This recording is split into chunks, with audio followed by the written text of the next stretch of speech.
Hola, ¿qué tal? En esta oportunidad vamos a codificar una estructura repetitiva que la conocemos como una estructura for, ¿no? Más propiamente un para. Esta estructura como tal tiene la peculiaridad que tiene un bloque donde se definen tres de las características comunes que tiene toda estructura repetitiva. Una variable de control, que en pocas palabras inicia en un valor de inicio como tal y debe alcanzar un valor como tal, es decir, que la estructura se repite hasta que el contador de alguna manera logre llegar a un límite, que en este caso sería este valor que estás viendo acá.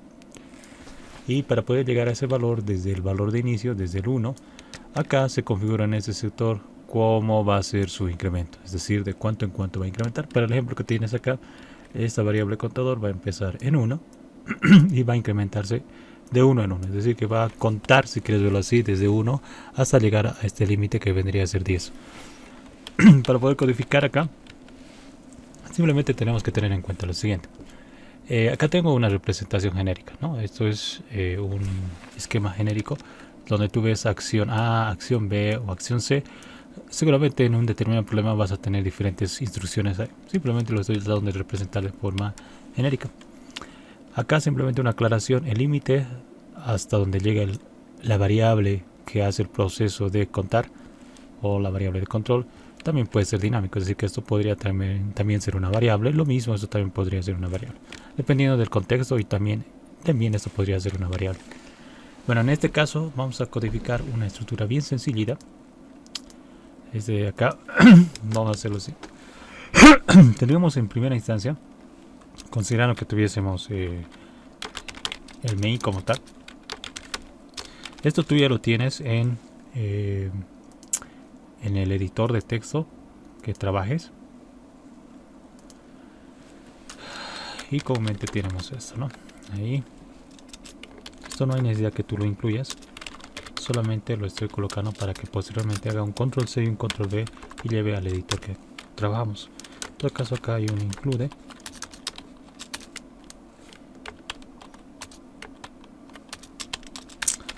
Luego ponemos el numeral include y string using namespace std. Es la estructura básica que tiene la plantilla, ¿no? Considerando que acá vamos a tener el numeral que representa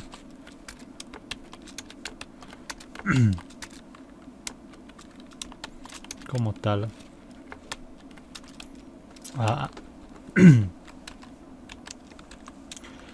la invocación a una librería.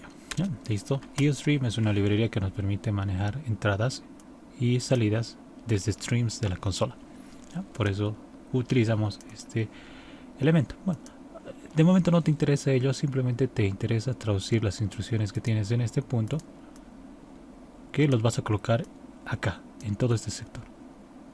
Recuerda que esta es una función y este es su punto de inicio y este es su punto de fin. Todo el código que tengamos en este sector acá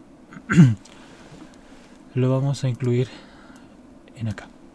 ¿Ya? Entonces, de momento voy a borrar esto y empezamos a codificar. Vamos a arrancar primeramente con esta instrucción, que es la primera que está en nuestra estructura o en nuestro diagrama de flujo. Entonces acá seguramente yo tendría que copiarlo, obviamente haciendo las declaraciones respectivas de las variables. Acá simplemente te estoy poniendo como ejemplo acción A, punto y coma, y después, si observas, tenemos a continuación esta estructura. Esta estructura tiene acá lo siguiente. Esto de acá para nosotros va a ser un punto de inicio y este va a ser un punto de fin. Recuerda que acá el flujo está en retorno, es decir, que de acá viene y sube y vuelve a ejecutarse. Cuando tengamos ese tipo de flujo, estamos hablando de una estructura repetitiva. Entonces acá, este esquema que estás viendo acá, lo vamos a representar de la siguiente manera en C++. Colocamos en este sector for, ¿sí? Paréntesis, esta es la manera. Te sugiero que siempre armes nuevamente en la estructura, colocas la palabra for, paréntesis y cierras paréntesis y abres las llaves y cierras las llaves. ¿Por qué te digo esto? Esto de acá vendría a ser este punto de inicio. Lo que vamos a colocar acá dentro de los paréntesis va a ser la forma en la que interpretemos esto que está acá. Y estos puntos que estás viendo son las llaves de apertura y las llaves de cierre. Esto es una práctica que te va a ayudar mucho a poder codificar. De momento, trata de ponerlo esto en práctica para que de alguna manera no tengas dificultades cuando empieces a codificar. Esto es simplemente una sugerencia. Muy bien. Acá en el for, en C++ nos indican lo siguiente. Necesito tener 3 instrucciones. Recuerda, acá se colocan 3 instrucciones. Una instrucción 1, punto, una instrucción 2, punto y coma, y una instrucción adicional 3. Te voy a explicar a qué se refieren cada una de estas instrucciones. La primera instrucción está asociada a la configuración de la variable de control en cuanto a su inicio, es decir, que voy a asociar este valor. Estoy diciendo que voy a tener una variable de control que se le va a llamar contador y tiene que empezar en 1.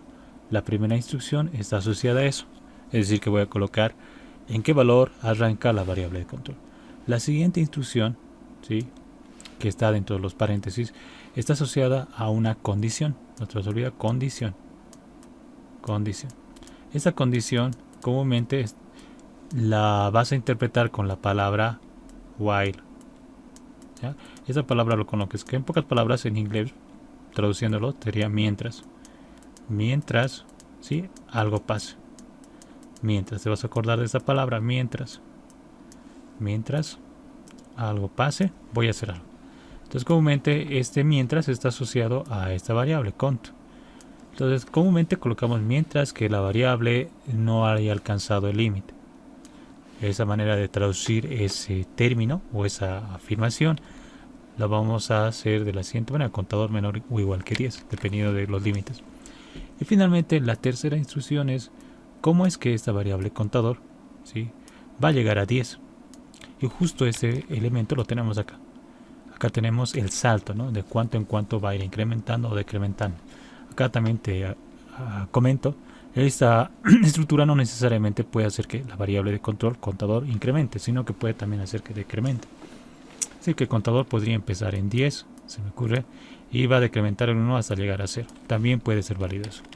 Entonces eso ya depende de cómo configuras. Muy bien. Entonces vamos a empezar a escribir lo siguiente. Vamos a reemplazar todo esto y vamos a hacer la analogía. Acá la variable va a ser contador, que va a empezar en 1.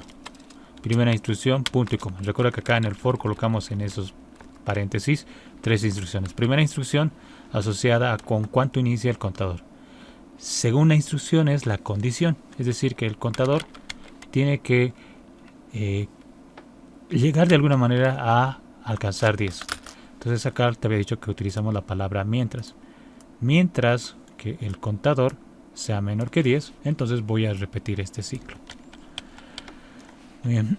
La siguiente instrucción está asociada a de qué manera, ¿sí?, este contador que está arrancando en 1 va a alcanzar el valor de 10, o va a tratar de llegar al 10, en pocas palabras.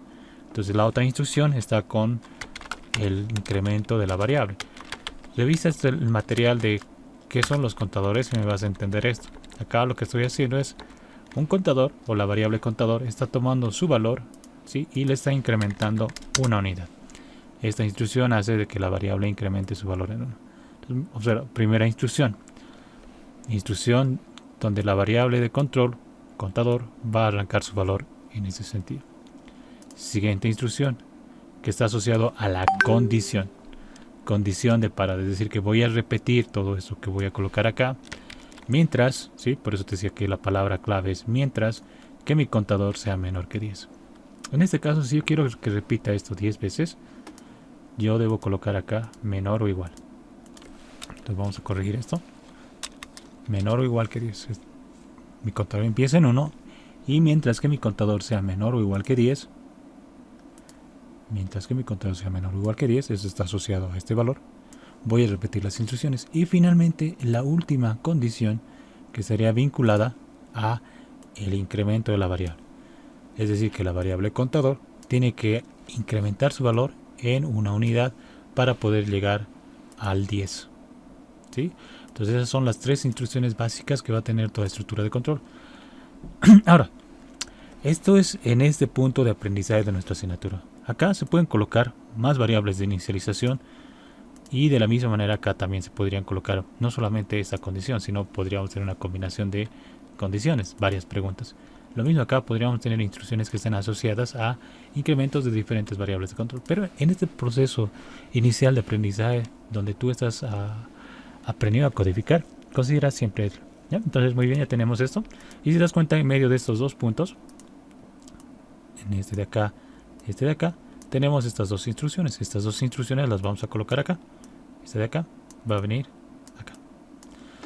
Si hubiese más instrucciones a partir de acá, si se me ocurre que habría una instrucción más, esa instrucción tendría que venir acá, debajo de la llave. ¿Sí? Entonces nos ponemos a codificar estas dos instrucciones adicionales y con esto estaríamos ya de alguna manera contemplando toda la estructura. Entonces acá colocamos acción B, punto y coma, y acción C, punto y coma. Esta es la manera en la que nosotros codificamos una estructura de control repetitiva for.